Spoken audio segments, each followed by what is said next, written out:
Bapak, Ibu, saudara-saudara yang terkasih, kita semua tahu bahwa dan sering mendengar kisah ini. Saking kisah ini seringnya kita dengar, maka kita mengatakan, nah iki kesempatan untuk melanjutkan tidur. Kalau kisah ini dibacakan, tidurlah kita. Senggur. Karena tadi malam mungkin melekan, karena tadi malam mungkin tidur jam 12, jam 1, dan sekarang bangun mengikuti upacara ini. Itulah sebabnya maka sering orang seperti itu. Juga Jumat pertama, Jumat, Hari Raya Kristus. Dan kita semua ingin tahu bahwa inilah sengsara Kristus. Inilah sengsara Kristus. Dibacakan dengan anggun, dan kita semua menikmati. Ada banyak hal yang ada di situ.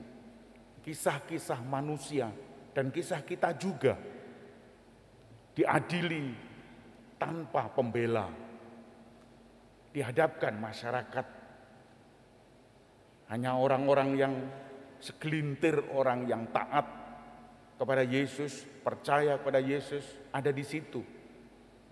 Tapi kalayak ramai semua dihasut, sudah dibebani oleh beban-beban yang lain. Harus Yesus disalibkan, Yesus harus disalibkan. Dan itu semua kejadian-kejadian ini hadir dalam diri kita semua. Hadir. Kita semua pernah diadili. Ketika kita tidak berbuat apa-apa, tetangga mencemooh kita. Ketika kita tidak berbuat salah, orang lain berbuat salah, menuduh kita salah. Apa yang harus kita lakukan? Yesus yang harus kita lakukan. Seperti Yesus, diam. Kalau ada orang yang mencemooh kita, mengadili kita tanpa dia melihatnya, kita harus apa? Diam. Dan itu adalah sikap yang paling bijaksana. Karena dengan diam, orang akan turun gagasan-gagasannya, akan pembelaannya tadi. Maka dari itu Bapak Ibu, tidak perlu kita ganti, dituduh macam-macam, itu salah. Enggak, saya diam. Ya, kalau bisa memang tersenyum, senyum saja, senyum. Sambil mengatakan dalam dirinya, saya tidak seperti itu. Kamu menuduh saya, oke, saya tersenyum, matur nuwun. Itulah Katolik, itulah Kristen yang sejati, mengikuti Yesus.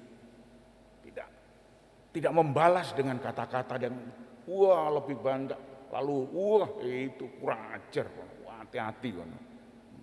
Lalu dendam, dendam. Dibawa pada anak-anaknya, pada pengikut-pengikutnya, ayo, dia menyakiti saya, ayo kita serang dengan macam-macam cara. Itulah masyarakat umum seperti itu, tapi kita harus diam, harus tersenyum. Nah, itu sikap Kristiani sejati. Maka Bapak Ibu saudara-saudara yang terkasih, ini adalah kisah sengsara, kisah kita juga yang sengsara, di menanggung salib ini. Tapi sengsaranya Yesus, sengsaranya kita ada variasi-variasinya. Antara lain tadi yang terakhir, Jangan diapa-apakan.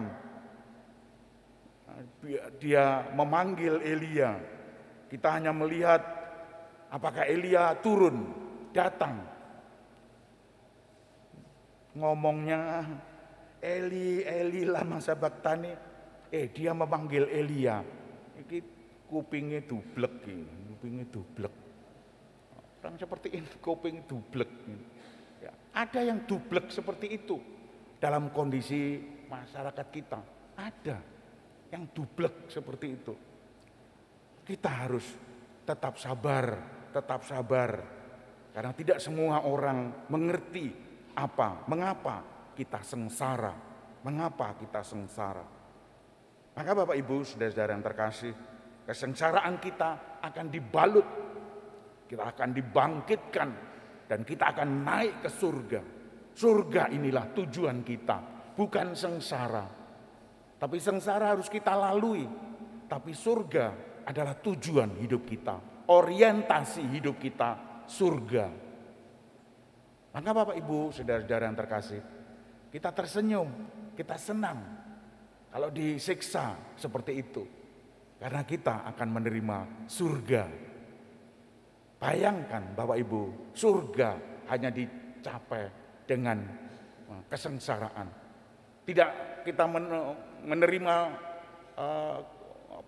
tuduhan-tuduhan yang jelek. Oh, enak orang Katolik itu, orang yang tidak sengsara, tidak apa-apa, moro-moro oleh surga, turun dari atas blek. Diterima surga. Kok enak? Kita tidak menerima surga seperti itu. Surga yang seperti itu umumnya sementara.